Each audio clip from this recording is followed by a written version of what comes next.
3 tur müzakerede তুরস্কের president Recep Tayyip এরদোগানের সঙ্গে আঙ্কারায় বৈঠক করেছেন ইউক্রেনের প্রেসিডেন্ট ভলোদিমির জেলেনস্কি। বৈঠকে এরদোগান বলেন, রাশিয়া ও ইউক্রেনের থেমে থাকা শান্তি আলোচনায় গতি ফেরাতে চায় তুরস্ক।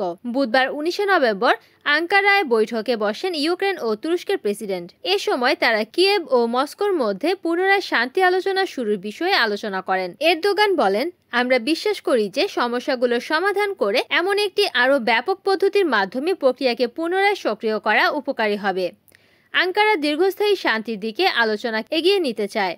অপরদিকে একজন সিনিয়র ইউক্রেনীয় কর্মকর্তা রয়টার্সকে জানিয়েছেন, কিয়েভকে যুদ্ধ শেষ করার জন্য মার্কিন প্রস্তাবগুলো সম্পর্কে সংকেত দেওয়া হয়েছে, যা ওয়াশিংটন রাশিয়ার সাথে ইতোমধ্যে আলোচনা করেছে। তবে এই প্রস্তাব তৈরির ক্ষেত্রে ইউক্রেনের কোনো ভূমিকা ছিল না বলে জানায় সূত্রটি।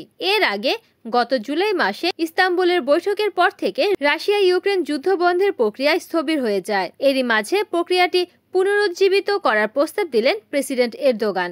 দীর্ঘস্থায়ী শান্তি প্রতিষ্ঠার জন্য রাশিয়ার সাথেও বৈঠকে বসতে প্রস্তুত আঙ্কারা বলে জানান তিনি।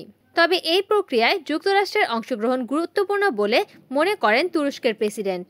Desk news, NN TV.